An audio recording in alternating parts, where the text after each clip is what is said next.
Final word daily. Adam Collins and Jeff Lemon. We're still in Adelaide. The cricket was in Sydney. We're here, of course, for CBUS Super, making your hard work pay off.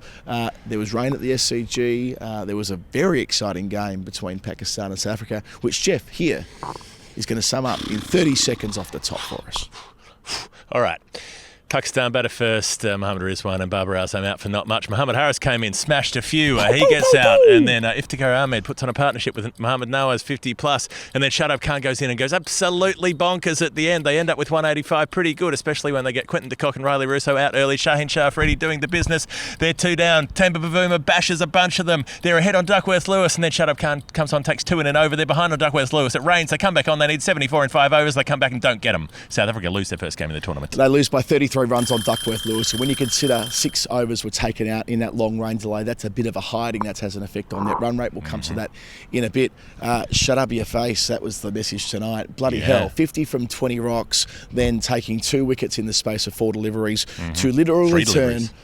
Sorry, you're right, it was. It was his second ball and his fourth ball, whatever it was. Nevertheless, the point is that South Africa were ahead on Duckworth Lewis. Then they were dramatically behind, all on the back of one brilliant Shadab Khan over after that partnership of 82 from 35 balls with Iftikhar Ahmed, his second half century of the competition. Iftikhar also put on 52 from 39 with Mohammad Nawaz, who's been maligned.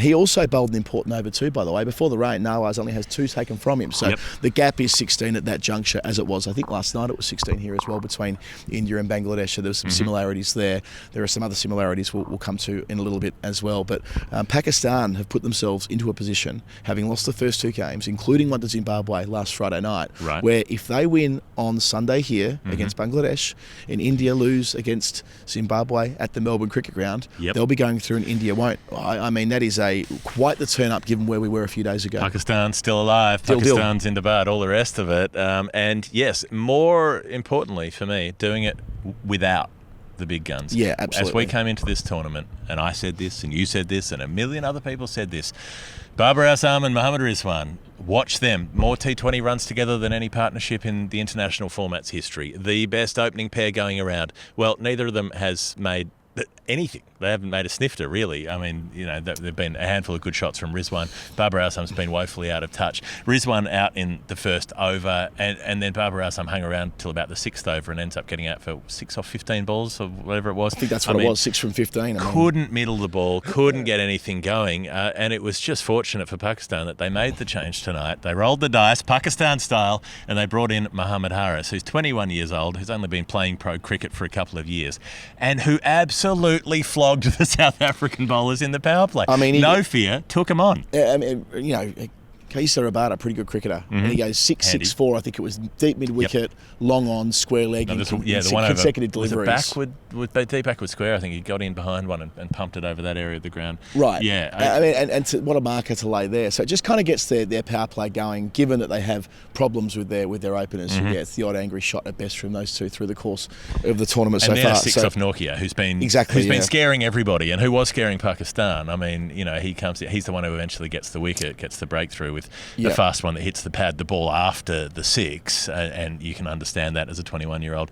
Getting your front pad blown off by Nokia is no shame, but, you know, still took him on, still hit him for 6, and just gave them some life in that power play where Babar couldn't hit a ball and Rizwan was gone. Yeah, I agree. So he finishes with 28 off 11, then Babar gets out in the next over. So 11 balls! By contrast, the senior man 6 from 15 out to a slower ball from Ngidi, who at one stage had 1 for 6 off 2, both inside their power play. That story changed later on. Then there's a wicket in the 7th over. Shan Masood is out to Nokia as well. That was the off-pace delivery. So Nokia gets a wicket with a fast full ball, then I think it was a knuckle ball or something like that, if I was watching the replay correctly. And they're in a bit of strife again. You know, 3 wickets in the space of 7 overs usually turns out being 4 overs off. Rather 4 down. It was 43 for 4. 43 for 4 in the 7th. You don't win many games of cricket. You certainly don't go on to make 185. And this is the joy of what follows. 142 runs were added after the 4th wicket.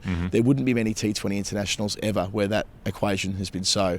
And these 2 brilliant partnerships for the 5th wicket, which was consolidation but at a really good clip, and then explosion into death. And the sort of cheerful part for the neutral observer is it's poor old Mohamed Nawaz, who we'll get to his dismissal during the Hall of Fame, but he comes in at 6. He's had a torrid tournament, and he comes in and makes runs. He comes in and has an effect immediately.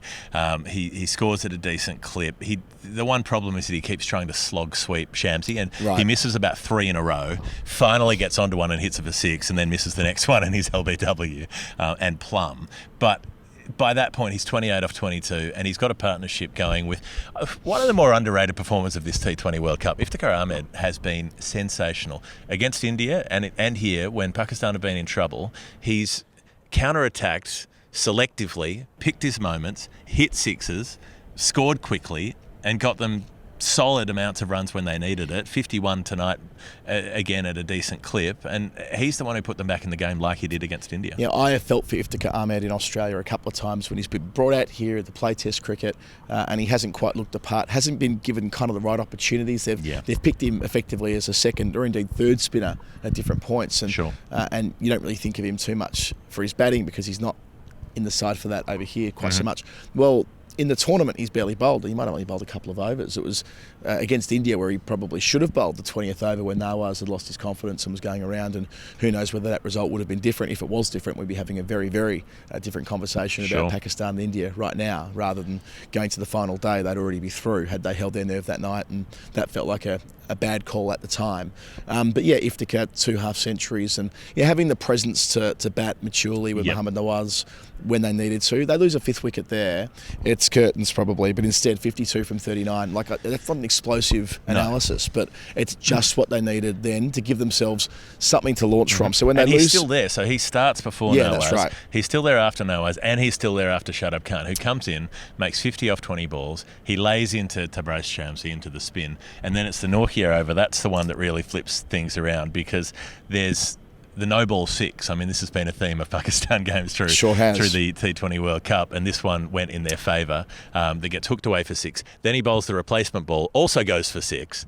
And teams don't do this to Anrich Nortje at the moment. I mean, he's too scary. He's too quick. It's too hard to lay bat on him. But on this occasion, they were able to get hold of him, and another boundary. He ends up going for 17 off the over, I think it was. And I mean, suddenly they're supercharged. Suddenly they're up and running, and it doesn't matter really at that point that they lose 3 in 3 balls, 2 to Nortje and 1 to the start of the next Rabada over. Yeah, weirdly, the over that goes for 17 does end up seeing Nortje take 2 wickets at the end to finish. 2 for 17 off an over. With 4 for 18. Sorry, 4 for 41 all told. But you go back to the start of that. 2 for 18. Yeah, you go back to the start of that partnership after the Nawaz dismissal in the 13th over. In the 14th over, Iftikhar Ahmed hits Parnell back over his head for 6. Right. In the 15th over, Shadab Khan hits Shamsi over long off for 6. Yep. In the 16th over, Iftikhar Ahmed hits Ngidi for a 106-metre 6, which I think is the longest 6 of the Super 12s. There was a bigger one at Geelong that we saw. That was from Shafiq, wasn't it? Or was it Junaid Siddiqui? Oh, Junaid Siddiqui. Sorry about you. Bowler. That's indeed it was. I think he went 109. I'm going to say 109. Yeah, and then there's 11 runs taken from Parnell, which meant at one stage at the end of the 17th over, 54 runs had been taken. He hit that ball so far at Geelong that Gary Ablett got on someone's shoulders and marked it outside it went over the ground. Went over the silos where Billy Brownless kicked the ball all those years ago. And then finally, as you say, they get those 3 wickets, and Shadab is dismissed for 52 from 22, caught at deep mid-wicket. Next ball, first ball, duck for, I can't remember who it was now, but it was the first ball, duck, next ball. Yeah, that was Mohamed Wasim Jr. Mohamed Wasim Jr., who plays his role later with the ball. Yep. And then Iftikhar the next over. First ball, the next over, the last over. And there's a run out from the last ball of the match. So Pakistan from the last 2 overs, 4 for 26. From 2 overs, 4 for 26. Never change. And then it was kind of the same, like the bombastic nature. So all told, 10 sixes hit. Mr. Bombastic. There was 10 sixes hit, which is the second most, according to CricBuzz, the second most Pakistan have ever hit in a T20 World Cup innings. The most was 11 against Scotland last year. So it was boom or bust. There were wickets, there were dot balls, there was tidy bowling. Then they were just going absolutely nuts. They hit more sixes than they did fours. That's not something that happens often, either in any form of the game. Then it pretty much repeats itself. So there's early wickets. Well, it is Buster Freddy in terms of Shaheen Shah for South Africa, because he comes on and knocks over the 2 players you want to knock over if you're up against South Africa. You want to get Quentin de Kock out early, and you want to get Riley Russo, and that's what he does. But between times and at the other end, I mean, so you're right. It's 1 for 1 after 1 over. There's that mid-wicket. He's got 2 for 2 after his second over. Yeah, so Shaheen gets de Kock out early. And then Riley Russo hits a big one off the seam. 15 off the second, I think it was. The third over, Riley Rousseau is out to Shaheen Sharafridi. He's got two down for to fuck deep all third. at that point. Then the fourth over, Harris Ralph's first over, goes for 20. Harris Ralph bowling at 150 clicks. It's both Markram and Bavuma. They hit 4 boundaries off him. And now they're doing exactly what Mohammed Harris did an hour or so before. Then you jump ahead. And it's more Bavuma at this point, because he's good against the short ball and he keeps getting short stuff. So he plays the pull shot, plays the cut, he walks outside his off stump and plays that little flick sort of up around the corner. I mean, he ends up with 36 off 19 by the time he's out. And I think it's worth having a mention for Temba Bavuma, because he has been in the gun for a lot of people. Absolutely. And it comes from a particular contingent of people in South Africa for some strange reason, some No, coincidental really. reason. The ones who are getting stuck into our female colleagues on television who've had the temerity to put their head above the parapet about the quote. Those same guys. Yeah, who would have thought? Yeah. And it is a rough time for Bavuma, because he's not the kind of power player that some of those others are. He had that humiliation, really, of not being picked up for a South African domestic T20 team in that tournament, because analysts don't necessarily rate him as highly as a T20 bat. And so, but he's a black captain of a South African team, and that is a very significant thing for South Africa. And so, of course, you've got dickheads saying, well, he's only there because of the colour of his skin, without acknowledging that is actually also a significant thing. It is important for South Africa to try to take these steps, at times when they've had so many problems with racism in the game. They've only just finished having the reconciliation hearings that they've been having about getting those stories out in the open. Yep. So, it was good to see him show what he could do tonight and give South Africa a boost early. And he kept going as well. So I mentioned Harris Ralph went for 20 from his first over. The seventh over, which is Harris Ralph's second set, another 6 from Bavuma, 17 runs from that. Harris Ralph, none for 37 from 2. And South Africa, at the end of 7 overs, are way ahead. They're 65 for 2. I didn't see what Duckworth Lewis was, but, back of a fag packet, they're about 10 or 15 runs ahead. And at that juncture, the rain's about. They know the rain's about. Everybody knows. I mean, in the first innings, some players were slipping over. It had been slippery earlier, and we might come to that in a bit. We may as well. But weirdly, it turned out to be a couple of kids eating ears of corn up on the roof of the SCG, and the juicy corn was spraying that juice all over the roof, and people thought, Marge, the Rains are here. That's what they thought was happening. It was just corn. It's a beautiful thing. I hope you've watched the corn song on TikTok. It's Whitty's favourite at the moment. She goes, corn. Yeah. Where are we? Yes, so Bavuma, so end of 7 overs, and this is when Shadab comes on for his first over, and this is when he takes the 2 wickets that matter most in the game. He gets Bavuma with his first ball, and the other wicket with his third ball. And there's a lot of chat on the tally saying, will he be able to grip the ball? It's slippery, it's wet, and he turns it, he lands it, he turns it, it kisses the edge. It's beautiful. And Bavuma, it's probably the only ball he doesn't sort of give a fully blooded stroke at. It's a prod. It's taken nicely by Rizwan behind the stumps. The second ball is as good as you see. It was flat, it was hard spun, it was at the front of the hand, and it kissed the turf and raced onto the stumps of Markram, caught on the crease. Not many players are keeping that out. It's spot on in T20 cricket. It was 95 k's an hour. 95 k's an hour. There you go. I didn't see the reading. He fired it out at that kind of speed, despite the slipperiness of the conditions. It's what Warne used to do. It wasn't a flipper, but that's what you used to see when Warne was at his best, when he'd have players who didn't have time to decide whether they were coming forward or back. They were just mesmerised by the ball crashing into their stumps. And there was a bit of that with Markram.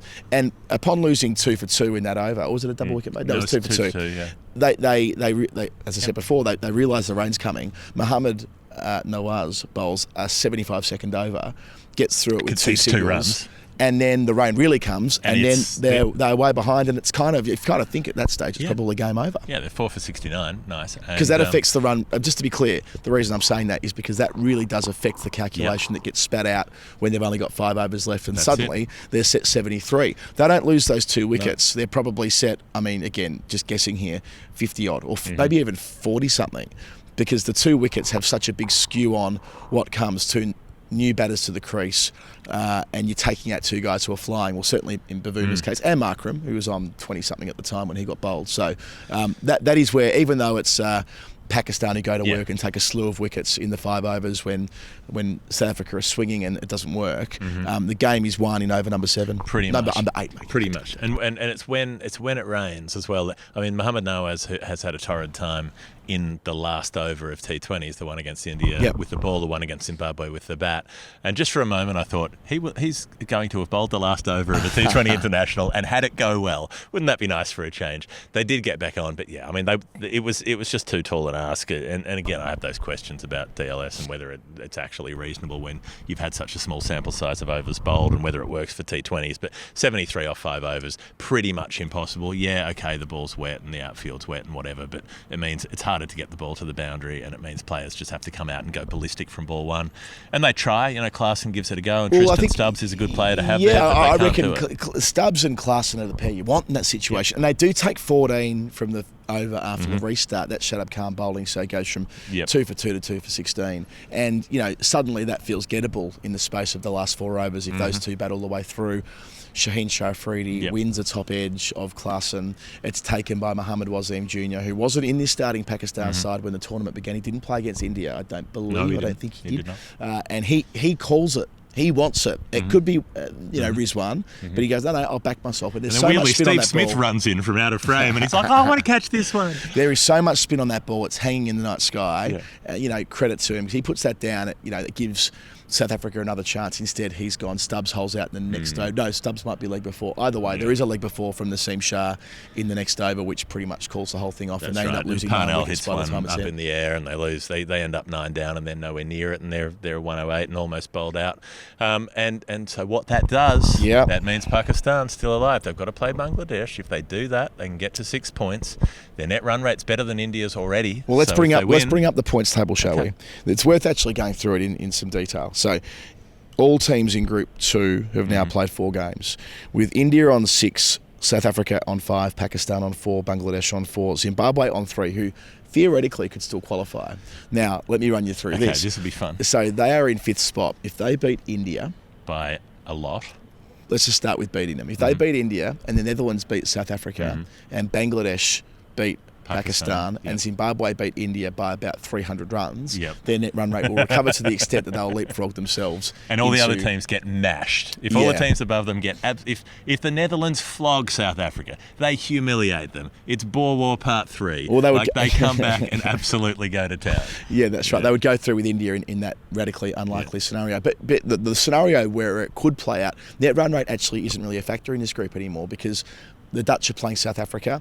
If South Africa don't beat the Dutch, they don't deserve to go through. Simple as that, and they won't in that world, because one out of Bangladesh and Pakistan need to win, unless it's rained off. Sure. One side will win when 2 sides go to war and all that. So if it's Pakistan, it doesn't matter. The net run rate situation with India doesn't matter, because they're already ahead of India on net run rate. Right. So it wouldn't actually... Have I got that right? Am I explaining that correctly? I think so, because Pakistan couldn't win a game and lose...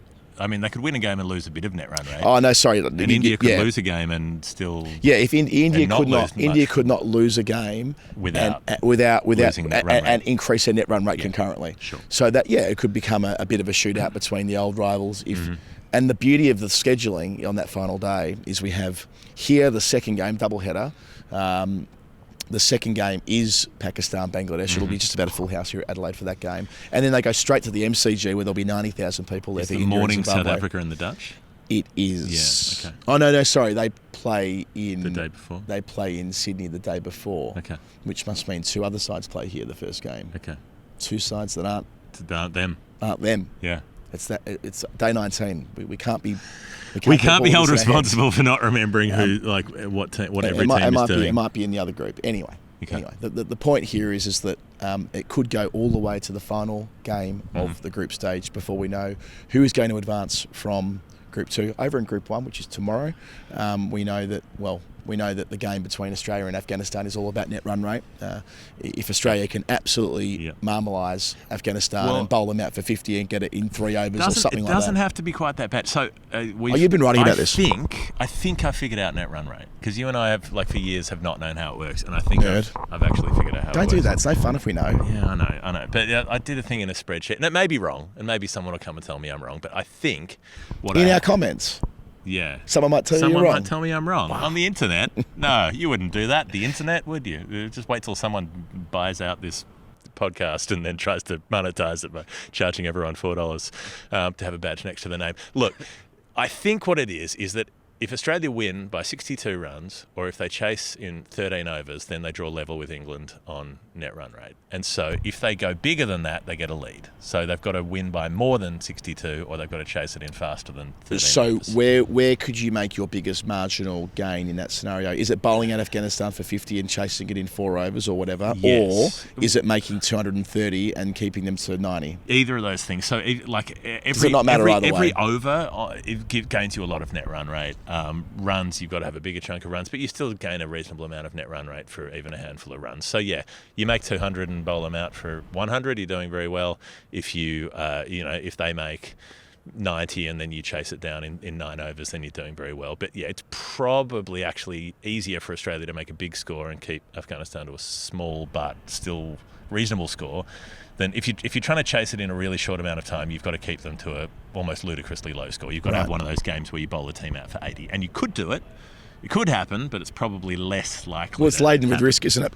Because Australia, if they bowl first and Afghanistan get to like even a below par score, 120 odd, that puts them in a precarious position. Then it's pretty much too hard. Yeah, it's pretty much too hard. Because they would need to win so quickly. Exactly. And Rashid Khan's playing, by the way. That was confirmed by Afghanistan today. It's not as though they're playing the Afghanistan twos here or anything. The best bowler in the world is up against them. And it is harder to, say, come out and go at 12 and over in like the space of 8 overs, whereas if you come out and take the first 6 or 7 overs to get yourself set and whatever, then you can explode and go to a big score. So I think probably batting first might be more realistic. All ahead of us tomorrow night here at Adelaide. Before we close off, let's talk about the Final Word Hall of Fame. The Final Word Hall of Fame is brought to you by CBUSSuper.com.au. That's the website you should go to. That's the website you should go to sort out your super. And why wouldn't you? They've been going as long as I've been alive. 38 years, 8.88 average return across that journey. We know how they invest, Jeff. We know how they deal with fees and charges. We know how they treat their members. You should consider going to cbussuper.com.au and getting your super sorted out. Here's me saying you should consider.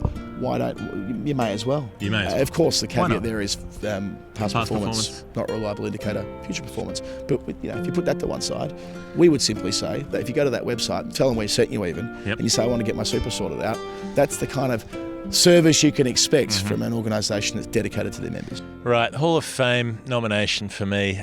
Look, it could be no other than Mohammad Nawaz, a man whose stories follow, a man who the narrative is attracted to Mohammad Nawaz in a way, whether it's with his left arm spin, whether it's when he's told to bowl left arm seam out of nowhere, whether it's when he's sent out to bat at the end of a T20 run chase, whether it's him trying to slog sweep everything vainly and then successfully and then vainly again tonight. But it was the way that he got out, hit on the pad. I can't remember who was bowling now. I've had a complete mental blank. Was it Shamsi bowling? Someone again? was. Yeah, someone was bowling. Look, it was he was out in the 13th over. I wrote it down. Does that help you? I threw my notes Does that help away. you saying it was out in the 13th over? Not yet. But look, regardless, here's how it happens. I think it was Shamsi. Yeah, it sounds right. I mean, that's what my brain says, but it could be wrong. He plays a shot. It hits him on the pad. There's an appeal. He's given out. Pretty straightforward, right? Oh, he's inside edged it. What would you do? You'd send it upstairs, inside edge. What did he do? Well, the thing is, he was busy getting run out at the same time. So it had hit his pad, bounced away to short fine leg. He headed off down the pitch, realised it wasn't going well, turned around and tried to get back in, starts to dive back in. The stumps get thrown down. He turns around to start to remonstrate with his batting partner about why didn't you tell me that there wasn't a run because the ball was behind the wicket. And as if it's probably not his fault when you've just head off as soon as it's hit you on the pad, off the inside edge. He knows he's edged it, I presume, but he doesn't realise he's been given out LBW because his back is turned when the umpire's finger goes up, and the non-striker, Iftikhar, is in front of the umpire because he's looking to see whether he should be taking a run as well. So neither of them are looking at the umpire. Neither of them see the finger go up. What they see is that they turn around, see the stumps get thrown down, they see the other team start to celebrate, and they go, oh, bugger, there's been a run out. And so he just turns around and walks off the field, leaves, gives himself out, and then realises that he's been dismissed leg before wicket, because when an umpire gives it, if you then review it and it's found to be wrong, the ball's dead. So you Wasn't that the James Taylor, James Anderson exactly. thing for the World Cup 2015? Exactly that situation, being run out after the decision had been overturned, given, which would end up being overturned. So the ball was dead. He couldn't have been run out. He wasn't run out, but effectively he gave himself out LBWs despite having smashed it and knowing that he smashed it. It was the most Mohamed Nawaz thing to have done, and that's why I was pleased when he got to bowl that over later and contribute to a win in a positive way. And he did contribute with the bat tonight. Yeah, it works. I suppose at some level I wish the umpires had communicated with him earlier about it not being run out, because the fact that the player didn't know the law isn't crash hot, but I don't think it's. But he literally didn't know there was a dismissal. That's kind of what I mean. He didn't know there was a dismissal. That's been a way they could have staying with umpires. He assumed he'd been given not out by the umpire LB, and because he'd smashed it and had been run out. Yeah, he just assumed, that's right, fair wrongly. Speaking of umpires, mine's an umpire one too. I've detected recently, Jeff, that when Paul Rifle is standing in games, that he just gives out run-outs. He doesn't send it upstairs. Like the umpires we see a lot who it's a decision that is so easy to confirm. Risk averse umpires. I know they're told to send stuff upstairs, but Pistol last ball of the 20th over when Pakistan were batting, just put the finger out. He wants to sit down. Doesn't want to mess around for 5 minutes worrying about DRS and going through the reviews. Well, not DRS, but he's they call him Pistol for a reason. He'll fire you. And one more unrelated. We got a press release today, Jeff, from the ICC. I railed for years against Great Southern Land by Icehouse being used to welcome the Australian side to the field on the basis that it had been used for fucking ever. Done to death. Done to death. It was awful because because for a very long time, every time you heard it, all you could hear was James Sutherland. Well, guess what? The ICC are having Icehouse and some Indigenous artists. And James Sutherland, probably. And probably James Sutherland. But principally, Great Southern Land is being performed at the closing ceremony of the World Cup. Or I'm being punked and that was a fake press release to get under my skin and mention it on the final word. Either way, it's a thing. Either way, Ivor Davies gets another gig at the MCG to play Icehouse for the, 400th time after how many AFL Grand Finals and how many other bits and pieces. Not even the best song. Right. That's it. This has been day 19 of the Final Word Daily. CBUSSuper.com.au, making your hard work pay off. We'll be back tomorrow at Adelaide Oval. Big game between Australia and Afghanistan. That's the second one. Can't remember who plays first. Good night. Later.